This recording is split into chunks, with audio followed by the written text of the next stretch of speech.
ಬದಲಾಗ್ತಾ ಇರುವಂತಹ ಜೀವನ ಶೈಲಿ, ಅನುಚಿತ ಆಹಾರ ಹಾಗೂ ಪ್ರಕೃತಿಯಲ್ಲಿ ಆಗ್ತಾ ಇರುವಂತಹ ಬದಲಾವಣೆಯಿಂದ ಅನೇಕ ರೀತಿಯ ಆರೋಗ್ಯ ಸಮಸ್ಯೆಗಳು ಪ್ರತಿಯೊಬ್ಬರನ್ನ ಕಾಡ್ತಾ ಇದೆ.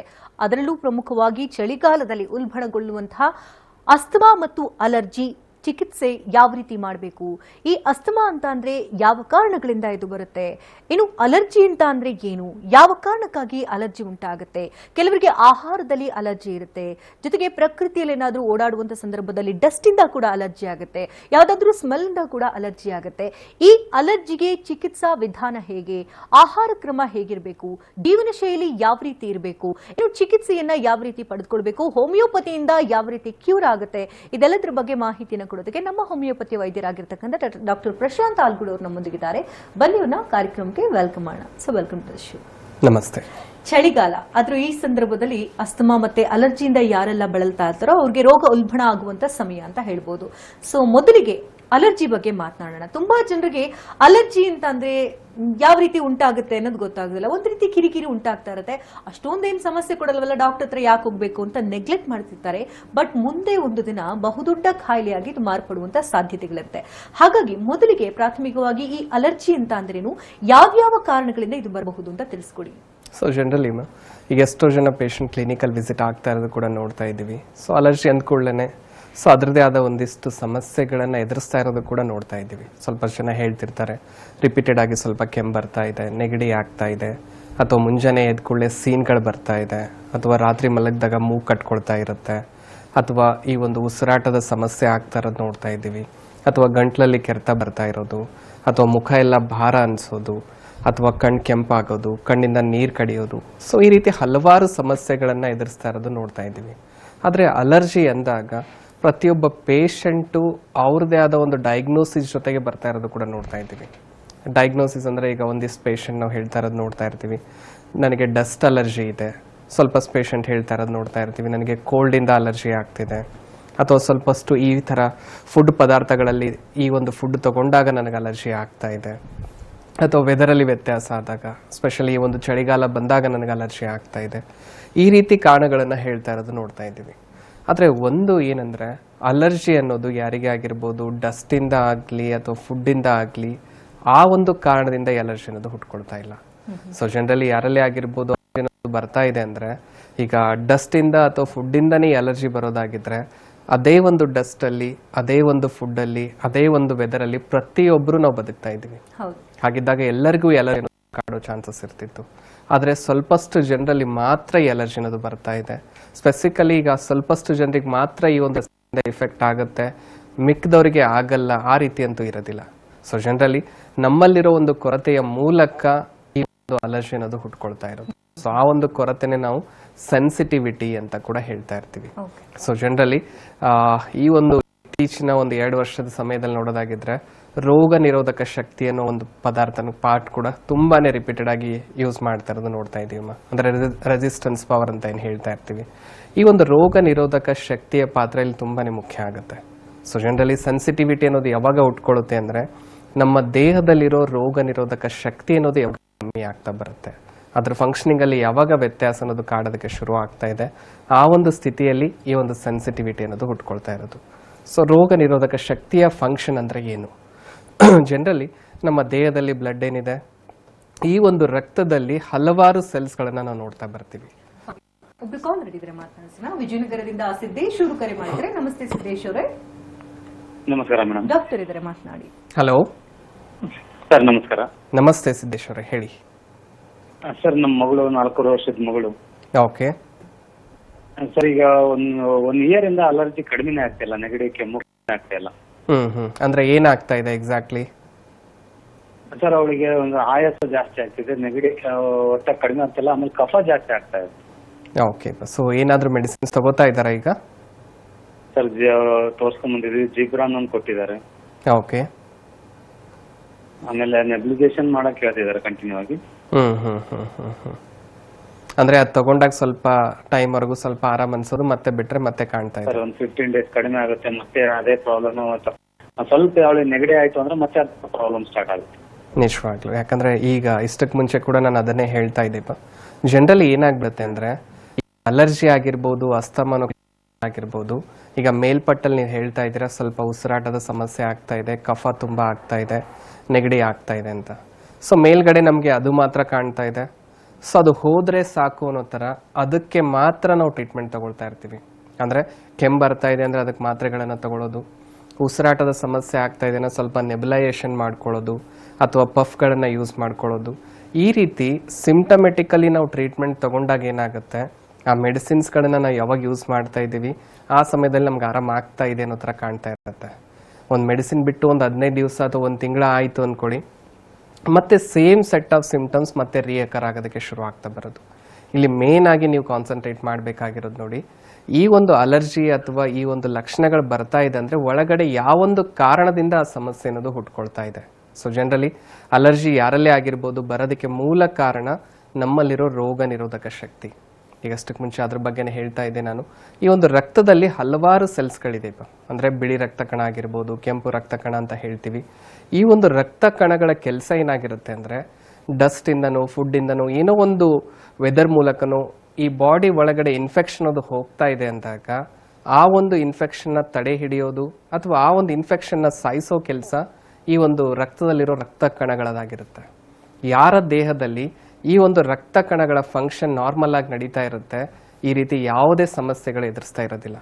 ಯಾರ ದೇಹದಲ್ಲಿ ಇದೇ ರಕ್ತ ಕಣಗಳ ಫಂಕ್ಷನ್ ದಿನೇ ದಿನೇ ಕಮ್ಮಿ ಆಗ್ತಾ ಬರ್ತಾ ಇದೆ, ಆ ಒಂದು ಸಮಯದಲ್ಲಿ ಏನಾಗ್ಬಿಡುತ್ತೆ, ಈ ಒಳಗಡೆ ದೇಹದಲ್ಲಿ ಏನು ಇನ್ಫೆಕ್ಷನ್ ಹೋಗ್ತಾ ಇದೆ ಹಾಗೆ ಉಳ್ಕೊಳಕ್ಕೆ ಶುರು ಆಗೋದು. ಆ ಉಳಿದಿರೋ ಇನ್ಫೆಕ್ಷನ್ನ ಮೂಲಕ ನಮಗೆ ಸಮಸ್ಯೆ ಅನ್ನೋದು ಕಾಡೋದಕ್ಕೆ ಶುರು ಆಗೋದು. ನಾವೇನು ಮಾಡ್ತೀವಿ, ಇಲ್ಲಿ ಸಮಸ್ಯೆಗೆ ಮಾತ್ರ ಟ್ರೀಟ್ಮೆಂಟ್ ತೊಗೊಂಡ್ಬಿಟ್ಟು ಆ ಒಳಗಡೆ ಮೂಲ ಕಾರಣ ಏನಿದೆ ಅದನ್ನು ಹಾಗೆ ಬಿಡ್ತಾ ಹೋಗ್ತೀವಿ. ಹಾಗಾಗಿ ಈ ಸಮಸ್ಯೆ ರಿಪೀಟೆಡ್ ಆಗಿ ಬರೋದ್ರ ಜೊತೆಗೆ ದಿನಗಳು ಕಳೀತಾ ಹೋದಷ್ಟು ಕಾಯಿಲೆ ಕೂಡ ಬೆಳೀತಾ ಹೋಗ್ತಾ ಬರುತ್ತೆ. ಆದರೆ ನಮ್ಮ ಹೋಮಿಯೋಪತಿಯಲ್ಲಿ ಮೇನ್ ಆಗಿ ನಾವಿಲ್ಲಿ ಕಾನ್ಸಂಟ್ರೇಟ್ ಮಾಡ್ತಾ ಇರೋದು ಒಳಗಡೆ ಮೂಲ ಕಾರಣ ಏನಿದೆ, ರೋಗ ನಿರೋಧಕ ಶಕ್ತಿ ಏನಿದೆ ಅದನ್ನು ಸರಿಪಡಿಸುವಲ್ಲಿ ಇಲ್ಲಿ ಹೆಲ್ಪ್ ಮಾಡ್ತಾ ಇದ್ದೀವಿ. ಅದರಲ್ಲೂ ಹೋಮಿಯೋಪತಿಯಲ್ಲಿ ಯಾವುದೇ ರೀತಿ ಕೆಮಿಕಲ್ಸ್ ಆಗಲಿ ಆ್ಯಂಟಿಬಯೋಟಿಕ್ಸ್ ಅನ್ನೋದಾಗಲಿ ಇರೋದಿಲ್ಲ. ಒಂದು ನ್ಯಾಚುರಲ್ ಮೆಡಿಕೇಶನ್ ಮೂಲಕನೇ ಇರೋ ಒಂದು ಸಮಸ್ಯೆನ ಬುಡ ಸಮೇತ ತೆಗೆದು ಹಾಕೋದ್ರ ಜೊತೆಗೆ ಟ್ರೀಟ್ಮೆಂಟ್ ಅನ್ನೋದು ಕಂಪ್ಲೀಟ್ ಆದಮೇಲೆ ಮತ್ತೆ ಆ ಕಾಯಿಲೆ ತಿರುಗಿ ಬರಬಾರ್ದು ಅನ್ನೋ ಒಂದು ಸ್ಥಿತಿಗೆ ತೊಗೊಂಡು ಹೋಗೋ ಕೂಡ ಹೆಲ್ಪ್ ಆಗ್ತಾ ಇದೆ. ಸೊ ಒಂದ್ಸಲ ಬಂದು ಭೇಟಿಯಾಗಿ ಎಕ್ಸಾಮಿನೇಷನ್ ಮೂಲಕ ಫಸ್ಟ್ ತಿಳ್ಕೊಳ್ಳೋಣ ಕಾಯಿಲೆ ಯಾವೊಂದು ಹಂತಕ್ಕೆ ತಲುಪಿದೆ, ಯಾವ ರೀತಿ ಟ್ರೀಟ್ಮೆಂಟ್ನ ಅಗತ್ಯ ಇದೆ, ಮತ್ತು ಏನು ಸಮಯ ಬೇಕಾಗ್ಬೋದು ಅದನ್ನು ಸರಿಪಡಿಸೋದಕ್ಕೆ. ಈ ಎಲ್ಲ ಕ್ಲಿಯರ್ ಆಗಿ ಮಾಹಿತಿ ಅನ್ನೋದು ಕೊಡೋದ್ರ ಜೊತೆಗೆ ಒಂದು ಒಳ್ಳೆ ಟ್ರೀಟ್ಮೆಂಟ್ ಪ್ರೊವೈಡ್ ಮಾಡೋದ್ರಲ್ಲೂ ಕೂಡ ಹೆಲ್ಪ್ ಮಾಡ್ತೀವಿ ಅಂತ ತಿಳಿಸ್ಬೋದು ನೋಡಿ. ಧನ್ಯವಾದ ಸಿದ್ದೇಶ್ವರೇ ಕರೆ ಮಾಡೋದಕ್ಕಾಗಿ. ಈಗ ಹೇಳ್ತಾ ಇದ್ರಿ ಈಗಷ್ಟೇ ನೀವು, ಅಂದರೆ ಫುಡ್ಡಿಂದ ಅಲರ್ಜಿ ಆಗುತ್ತೆ, ಹೊರಗಡೆ ಒಂದೊಂದು ಸಂದರ್ಭದಲ್ಲಿ ಡಸ್ಟಿಂದ ಅಲರ್ಜಿ ಆಗುತ್ತೆ, ಕೆಲವ್ರಿಗೆ ಒಂದು ಸ್ಮೆಲ್ ಕಂಡ್ರು ಕೂಡ ಆಗ್ತಾ ಇರೋದಿಲ್ಲ. ಅಂದರೆ ದೇಹ ಪ್ರಕೃತಿ ಕೂಡ ಇಲ್ಲಿ ಇಂಪಾರ್ಟೆಂಟ್ ಆಗುತ್ತೆ. ಸೊ ಅದಕ್ಕೆ ಅನುಗುಣವಾಗಿ ನೀವು ಟ್ರೀಟ್ ಮಾಡ್ತಾ ಹೋಗ್ತೀರಾ, ಹೇಗೆ ಇದು, ಅಥವಾ ಜೀವನ ಪರ್ಯಂತ ಇದಕ್ಕೆ ಟ್ರೀಟ್ಮೆಂಟ್ ತಗೊಳ್ತಾನೆ ಇರಬೇಕಾ, ಏನು ಹೇಳ್ತೀರಿ? ನಿಜವಾಗ್ಲೂ, ಯಾಕಂದರೆ ಈಗ ಕಾಲರ್ ಹೇಳಿದಾಗ ನೀವು ಕೇಳಿರ್ಬೋದು, ಟ್ರೀಟ್ಮೆಂಟ್ ತಗೊಂಡಾಗ ಸಮಸ್ಯೆ ಅನ್ನೋದು ಸ್ವಲ್ಪ ಮಟ್ಟಿಗೆ ಕಮ್ಮಿ ಆಗ್ತಾ ಇದೆ, ಮತ್ತೆ ತಿರುಗಿ ಬರ್ತಾ ಇದೆ. ಸೊ ಇದು ತಿರುಗಿ ಬರ್ತಾ ಇದೆ ಅನ್ನೋ ಒಂದು ಕಂಡೀಷನ್ ಯಾವಾಗ ಆಗುತ್ತೆ ಅಂದರೆ ನಾವು ಮೂಲ ಕಾರಣನ ಹಾಗೆ ಬಿಡ್ತಾ ಇದ್ದೀವಿ ಅಂದಾಗ ಕಾಯಿಲೆ ಮತ್ತೆ ಮತ್ತೆ ತಿರುಗಿ ಬರೋದಕ್ಕೆ ಶುರು ಆಗುತ್ತೆ. ಹಾಗಾಗಿನೇ ಹೋಮಿಯೋಪತಿಯಲ್ಲಿ, ಎಸ್ಪೆಷಲಿ ನಮ್ಮ ಹೋಮಿಯೋಪತಿಯಲ್ಲಿ ನಾವು ನ್ಯಾನೋ ಜೆನೆಟಿಕ್ ಕಾನ್ಸ್ಟಿಟ್ಯೂಷನಲ್ ಹೋಮಿಯೋಪತಿ ಅಂತ ಹೇಳ್ತೀವಿ. ಅಂದರೆ individual person to person differ ಆಗುವಂಥ ಒಂದು ಮೆಡಿಕೇಶನು. ಈಗ ಒಬ್ಬರಿದ್ದಂಗೆ ಇನ್ನೊಬ್ಬರು ಇಲ್ಲ ಅಂದಾದ್ಮೇಲೆ ಅವರಿಗೆ ಅವರ ಬಾಡಿಗೆ ಅನುಗುಣವಾಗುವಂಥ ಒಂದು ಮೆಡಿಕೇಶನ್ ನಾವು ಪ್ರೊವೈಡ್ ಮಾಡ್ತಾ ಬಂದಲ್ಲಿ ಇರೋ ಒಂದು ಸಮಸ್ಯೆನ ಬುಡ ಸಮೇತ ತೆಗೆದುಹಾಕೋದಕ್ಕೆ ಹೆಲ್ಪ್ ಆಗುತ್ತೆ. ಸೊ ಆ ರೀತಿ ಒಂದು ಚಿಕಿತ್ಸೆನೆ ಈಗ ನಮ್ಮ ಹೋಮಿಯೋಪತಿಯಲ್ಲಿ ಪ್ರೊವೈಡ್ ಮಾಡ್ತಾ ಇರೋದು. ಅದರಲ್ಲೂ ಈ ಥರ ಒಂದು ಸೆನ್ಸಿಟಿವಿಟಿ ಅನ್ನೋದು ದೇಹದಲ್ಲಿ ಬೆಳೀತಾ ಬಂದಲ್ಲಿ ಜನರಲಿ 2 ರೀತಿಯ ಮೇಜರ್ ಸಮಸ್ಯೆಗಳು ಪೇಷಂಟ್ಸ್ ಎದುರಿಸ್ತಾ ಇರೋದು ನೋಡ್ತಾ ಇದ್ದೀವಿ. ಒಂದು, ಚರ್ಮದ ಮೇಲೆ ಅದ್ರ ಇಫೆಕ್ಟ್ ಆಗೋದಕ್ಕೆ ಶುರು ಆಗೋದು. ಎರಡನೇದಾಗಿ ಬಂದ್ಬಿಟ್ಟು ಈ ಒಂದು ರೆಸ್ಪಿರೇಟರಿ ಸಿಸ್ಟಮ್ಗೆ ಇಫೆಕ್ಟ್ ಮಾಡುವಂಥದ್ದು. ಈಗ ಚರ್ಮದ ಮೇಲೆ ಅಥವಾ ಸ್ಕಿನ್ಗೆ ಅದು ಇಫೆಕ್ಟ್ ಮಾಡ್ತಾ ಇದೆ ಅಂದಾಗ ಕಾಮನ್ ಆಗಿ ಸಫರ್ ಆಗುವಂತ ಒಂದು ಸಮಸ್ಯೆ ನಾವಿಲ್ಲಿ ನೋಡ್ತಾ ಇರೋದು ಅಂದ್ರೆ ಅಲರ್ಜಿಕ್ ಆರ್ಟಿಕೇರಿಯಾ ಅಂತ ಹೇಳ್ತೀವಿ ನಾವು. ಸೊ ಈ ಒಂದು ಆರ್ಟಿಕೇರಿಯಲ್ ರ್ಯಾಷಸ್ ಅನ್ನೋದು ಜನರಲಿ ಮೇಲ್ಪಟ್ಟಲ್ಲಿ ಸಮಸ್ಯೆಗಳು ನೋಡೋದಾಗಿದ್ರೆ ರಿಪೀಟೆಡ್ ಆಗಿ ಕೆಂಪದಾಗಿ ದದ್ದೆಗಳಾಗ್ತಾ ಇದೆ. ಆ ದದ್ದೆಗಳೆಲ್ಲ ಆಗ್ತಾ ಇದೆ, ಆ ಒಂದು ಭಾಗದಲ್ಲಿ ನವೇನೋದು ತುಂಬಾ ಕಾಣ್ತಾ ಇದೆ, ತುಂಬಾನೇ ಉರಿ ಕಾಣಿಸ್ಕೊಳ್ಳೋದಕ್ಕೆ ಶುರು ಆಗೋದು, ಅದ್ರ ಜೊತೆಗೆ ಇರಿಟೇಷನ್ ಕೂಡ ತುಂಬಾನೇ ಕಾಣ್ತಾ ಇರುತ್ತೆ. ಈ ತರ ಸಮಸ್ಯೆಗಳು ಕಾಡ್ತಾ ಬಂದಲ್ಲಿ ಜನರಲಿ ಯಾರೇ ಆಗಿರ್ಬೋದು ಆ ತಕ್ಷಣಕ್ಕೆ ಅದು ಕಮ್ಮಿ ಆದ್ರೆ ಅನ್ನೋ ತರ ಒಂದಿಷ್ಟು ಮಾತ್ರೆಗಳನ್ನ ತಗೋತಾ ಇರ್ತೀವಿ. ಕಂಡೀಷನ್ ಏನಾಗುತ್ತೆ, ತಗೊಂಡಾಗ ಕಮ್ಮಿ ಆಗ್ತಾ ಇದೆ, ಮತ್ತೆ 1-2 ದಿನ ಬಿಡಿ, 3 ದಿನ ಬಿಡಿ, ಸೇಮ್ ಸಮಸ್ಯೆ ರಿಪೀಟ್ ಆಗೋದಕ್ಕೆ ಶುರು ಆಗೋದು. ಎಷ್ಟೋ ಜನ 5 ವರ್ಷ ಆಯ್ತು, 10 ವರ್ಷ ಆಯ್ತು, ಮಾತ್ರೆಗಳನ್ನು ತಗೋತಾ ಇದ್ದೀವಿ ಹಾಗೆ ಕಂಟಿನ್ಯೂಸ್ ಆಗಿ. 2 ದಿವಸಕ್ಕೆ ಒಂದ್ಸಲ ನಾನು ಆ ಮಾತ್ರೆ ತಗೊಳ್ಳೇಬೇಕು, ಬಿಟ್ರೆ ಸಾಕು ನನಗೆ ಆ ದದ್ದೆಗಳು ಬರುತ್ತೆ. ಈ ರೀತಿ ಆ ಒಂದು ಮೆಡಿಕೇಶನ್ಗೆ ಎಡಿಕ್ಷನ್ ಆಗೋ ಲೆವೆಲ್ಗೆ ರೀಚ್ ಆಗ್ತಾ ಇದ್ದಾರೆ. ಇಲ್ಲಿ ಮೇನ್ ಆಗಿ ಕಾನ್ಸಂಟ್ರೇಟ್ ಮಾಡಬೇಕಾಗಿರೋದು ಬಾಡಿಯ ಮೇಲ್ಗಡೆ, ಅಂದ್ರೆ ಸ್ಕಿನ್ ಅಲ್ಲಿ ಏನ್ ಕೆಂಪದಾಗಿ ದದ್ದೆಗಳು ಬರ್ತಾ ಇದೆ ಅಥವಾ ನವೆ ಬರ್ತಾ ಇದೆ ಅಂತಲ್ಲ, ಒಳಗಡೆ ಏನ್ ಕಾರಣ ಇದೆ ಅದನ್ನ ಸರಿಪಡಿಸಿದಾಗ ಕಾಯಿಲೆಯಿಂದ ಹೊರಬರಕ್ಕೆ ಸಾಧ್ಯ. ಇದೇ ವಿಚಾರವಾಗಿ ಇನ್ನಷ್ಟು ಮಾಹಿತಿಯನ್ನ ಪಡ್ಕೊಳ್ತೀನಿ. ವೀಕ್ಷಕರಿಗೆ ಕಾರ್ಯಕ್ರಮ ಮುಂದುವರಿಯುತ್ತೆ ಒಂದು ಚಿಕ್ಕ ವಿರಾಮದ ನಂತರ. ಸಲೂನ್ ನಂತಹ ಸ್ಟೈಲಿಶ್ ಬಿಯರ್ಡ್ ಮನೆಯಲ್ಲೇ ಯಾವುದೇ ಚಿಂತೆ ಇಲ್ಲದೆ ತನ್ನಿರಿ Philips One Blade shapes, trims and shape. ಇದರಿಂದ ಪಡೆಯುವಿರಿ ನಿಮ್ಮ ಲುಕ್ ಸುಲಭವಾಗಿ. ಈಗ 3ರ ಶಕ್ತಿಯನ್ನು ಅನುಭವಿಸಿ ಫಿಲಿಪ್ಸ್ ಒನ್ ಬ್ಲೇಡ್ ನೊಂದಿಗೆ. ಮಹಿಳೆಯರಿಗೆ ಒಂದು ಸಂತೋಷದ ಸುದ್ದಿ. ಏನದು? ಶ್ರೀ ಸಾಯಿ ಜುವೆಲ್ಸ್ ಪ್ಯಾಲೇಸ್ ನಲ್ಲಿ ಬ್ಯಾಂಗಲ್ಸ್ ಮೇಳ ನಡೀತಿದೆ. 0% wastage, making charges just 399 rupees per gram. ಇದು ನಿಮ್ಮ Shri Sai jewel palace, DVG road, Basavanagudi ಹಾಗೂ ಪದ್ಮನಾಭನಗರ.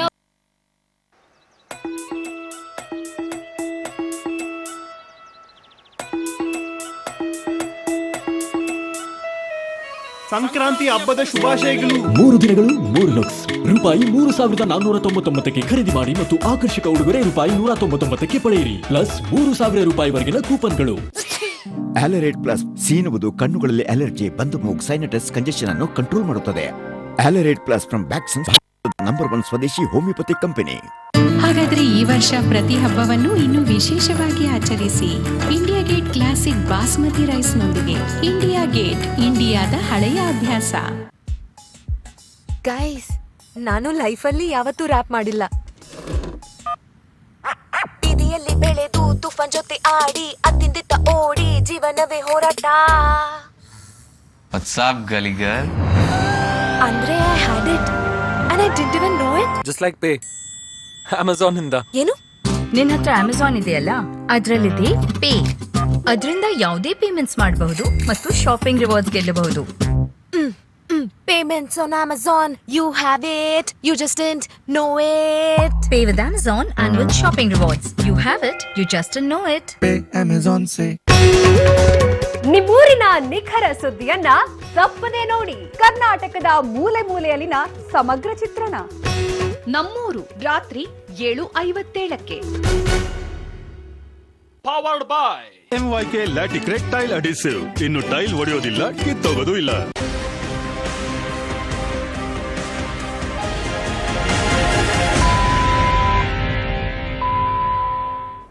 ನಿಮ್ಮ ಡಾಕ್ಟರ್ ನೇರ ಪ್ರಸಾರ ಕಾರ್ಯಕ್ರಮಕ್ಕೆ ಮತ್ತೊಮ್ಮೆ ಸ್ವಾಗತ. ಅಸ್ತಮ ಮತ್ತು ಅಲರ್ಜಿ ಸಮಸ್ಯೆಗಳ ಬಗ್ಗೆ ಮಾತನಾಡ್ತಾ ಇದ್ವಿ. ನಮ್ಮ ಹೋಮಿಯೋಪತಿಯ ವೈದ್ಯರಾಗಿರ್ತಕ್ಕಂಥ ಡಾಕ್ಟರ್ ಪ್ರಶಾಂತ್ ಅವರು ನಮ್ಮೊಂದಿಗಿದ್ದಾರೆ. ಇನ್ನಷ್ಟು ಮಾಹಿತಿಯನ್ನು ಪಡ್ಕೊಳ್ಳೋಣ.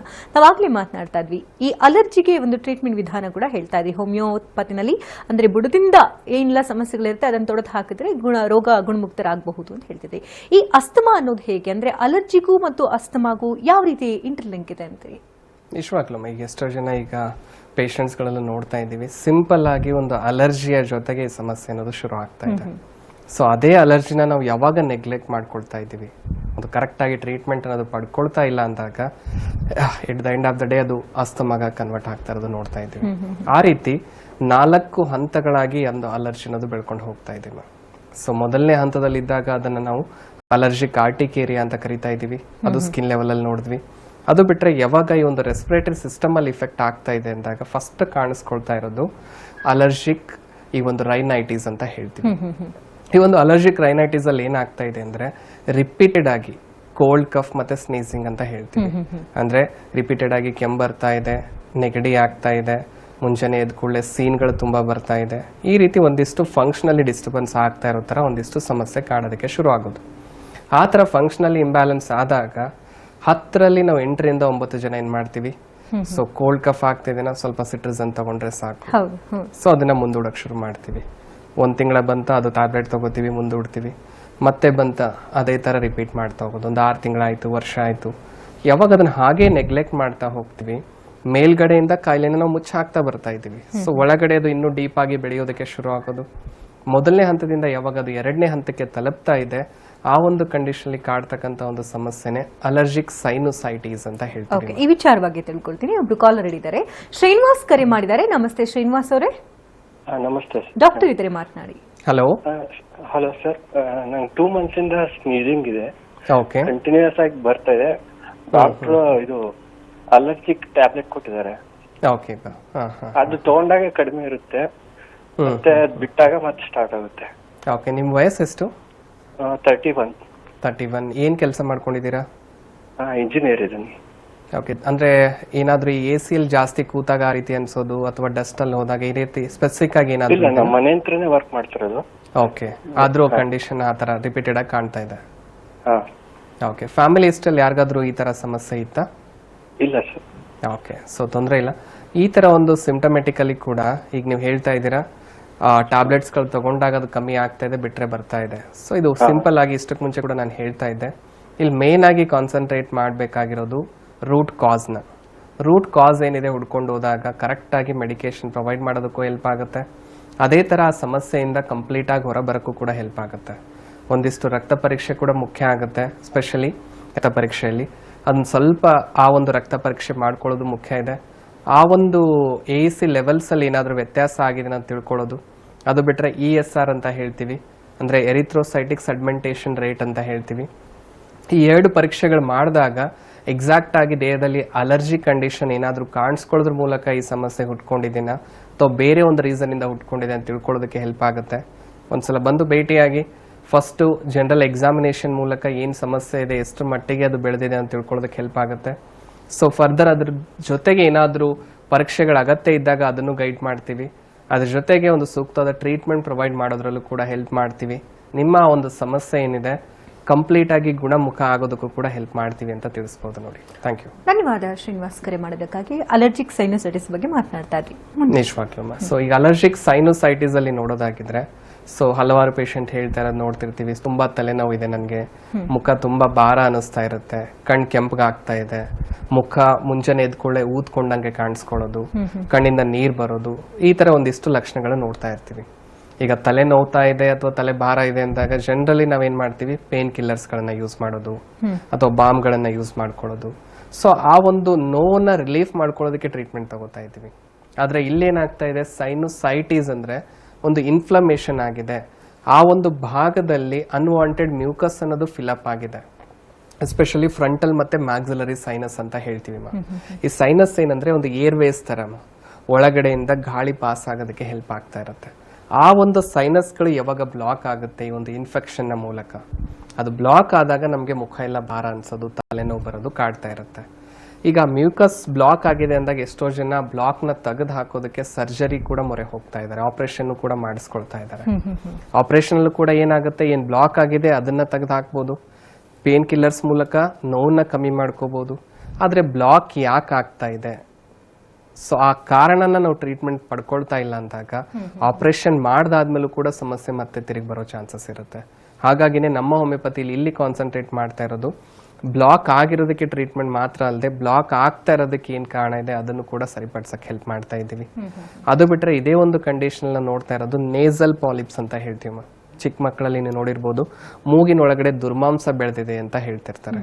ದುರ್ಮಾಂಸ ಬೆಳೆದಿರೋದನ್ನ ಕಟ್ ಮಾಡಿ ತೆಗೆದು ಹಾಕ್ಬೇಕು, ಇಲ್ಲ ಅಂದ್ರೆ ಮೂಗಿಂದ ಉಸಿರಾಟ ಮಾಡ್ತಿಲ್ಲ, ಬಾಯಿಂದಾನೇ ಉಸಿರಾಟ ಮಾಡ್ಬೇಕಾಗ್ತಿದೆ, ಈ ತರ ಸಮಸ್ಯೆ ಎದುರಿಸ್ತಾ ಇರೋದು. ಇಲ್ಲೂ ಕೂಡ ಅದೇ ಹೇಳೋದು ನಾನು, ಈ ಒಂದು ಪಾಲಿಪ್ಸ್ ಅಥವಾ ದುರ್ಮಾಂಸ ಅನ್ನೋದು ಬೆಳೀತಾ ಇರೋದಕ್ಕೆ ಏನ್ ಕಾರಣ ಇದೆ, ಆ ಇನ್ಫೆಕ್ಷನ್ ರಿಪೀಟೆಡ್ ಆಗ್ತಾ ಇದೆ, ನಮ್ಮ ದೇಹದಲ್ಲಿ ಏನು ರೋಗ ನಿರೋಧಕ ಶಕ್ತಿ ಕಮ್ಮಿ ಆಗ್ತಾ ಇದೆ, ಅದನ್ನ ಸರಿಪಡಿಸ್ತಾ ಬಂದಲ್ಲಿ ಇರೋ ಒಂದು ದುರ್ಮಾಂಸನ ಕಮ್ಮಿ ಮಾಡೋದಕ್ಕೂ ಹೆಲ್ಪ್ ಆಗುತ್ತೆ. ಫರ್ದರ್ ಅದು ಮತ್ತೆ ಬರುತ್ತೆ ಅನ್ನೋ ಟೆನ್ಷನ್ ಇರೋದಿಲ್ಲ, ಆ ಒಂದು ಸ್ಥಿತಿ ತಗೊಂಡು ಹೋಗೋಕ್ಕೂ ಹೆಲ್ಪ್ ಆಗುತ್ತೆ.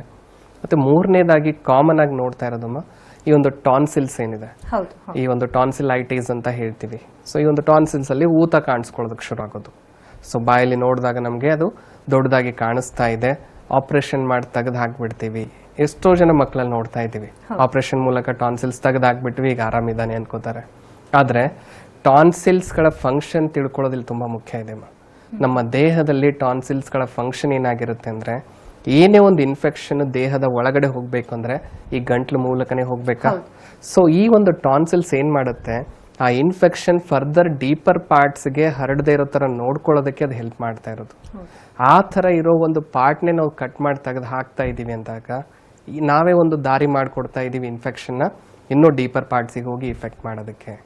ಸೊ ಟಾನ್ಸಿಲ್ಸಲ್ಲಿ ಊತ ಕಾಣಿಸ್ಕೊಂಡಿದೆ ಅಂದಾಗ ಊತನ ಕಮ್ಮಿ ಮಾಡ್ಕೊಳ್ಳೋದಕ್ಕೆ ಟ್ರೀಟ್ಮೆಂಟ್ ತಗೋಬೇಕು ಹೊರತಾಗಿ ಟಾನ್ಸಿಲ್ಸ್ಗಳನ್ನೇ ತೆಗೆದು ಹಾಕೋದು ಸರಿಯಲ್ಲ.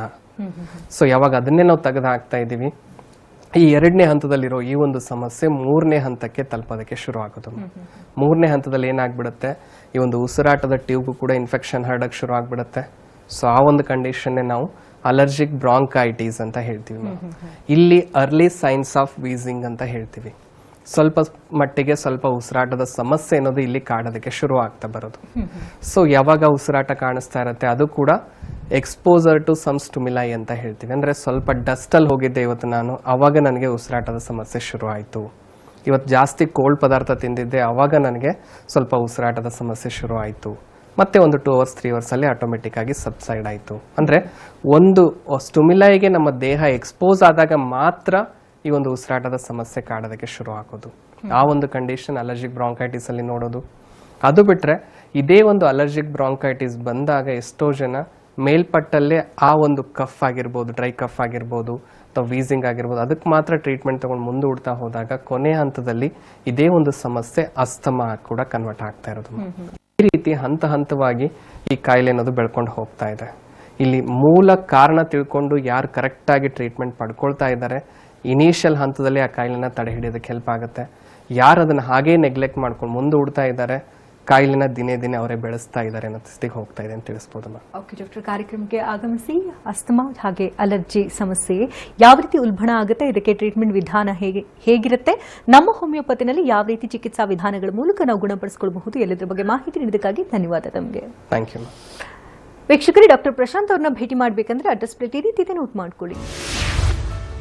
ನಮ್ಮ ಹೋಮಿಯೋಪತಿ ಬೆಂಗಳೂರಿನ ಶಾಖೆಗಳು ಮಲ್ಲೇಶ್ವರಂ ಹಾಗೂ ಜಯನಗರದಲ್ಲಿದೆ. ಇತರೆ ಶಾಖೆಗಳು ಹುಬ್ಬಳ್ಳಿ, ಮೈಸೂರು, ದಾವಣಗೆರೆ, ಹಾಸನ, ಶಿವಮೊಗ್ಗ, ಹೊಸಪೇಟೆ, ಬೆಳಗಾವಿ, ಉಡುಪಿಯಲ್ಲಿ ಬ್ರಾಂಚಸ್ಗಳಿದೆ. ಅಲ್ಲೂ ಕೂಡ ನೀವು ವಿಸಿಟ್ ಮಾಡಬಹುದು. ಹಾಗೆ ಮಹಾರಾಷ್ಟ್ರ, ಮುಂಬೈ, ಪುಣೆ, ಸೋಲಾಪುರ, ಕೋಲ್ಹಾಪುರ, ನಾಗ್ಪುರ, ಔರಂಗಾಬಾದ್ ಹಾಗೂ ಹಾಸನಲ್ಲೂ ಕೂಡ ಬ್ರಾಂಚಸ್ಗಳಿದೆ. ಹೆಚ್ಚಿನ ಡೀಟೇಲ್ಸ್ಗಾಗಿ ಕಾಂಟ್ಯಾಕ್ಟ್ ನಂಬರ್ ಈ ರೀತಿದೆ 9620240240ಗೆ ಕರೆ ಮಾಡಿ ಹೆಚ್ಚಿನ ಡೀಟೇಲ್ಸ್ ಅನ್ನು ನೀವು ಪಡ್ಕೊಳ್ಬಹುದು. ಇದು ಈ ಹೊತ್ತಿನ ವಿಶೇಷ. ನಿರಂತರ ಸುದ್ದಿಗಾಗಿ ನೋಡ್ತಾರೆ TV9.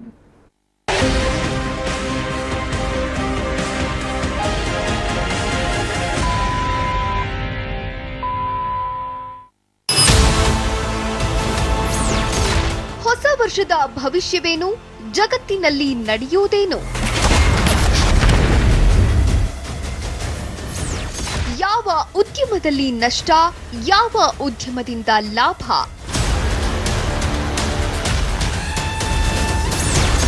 ಕೊರೋನಾ ದೂರವಾಗುತ್ತಾ, ಜನಜೀವನ ಸುಗಮವಾಗುತ್ತಾ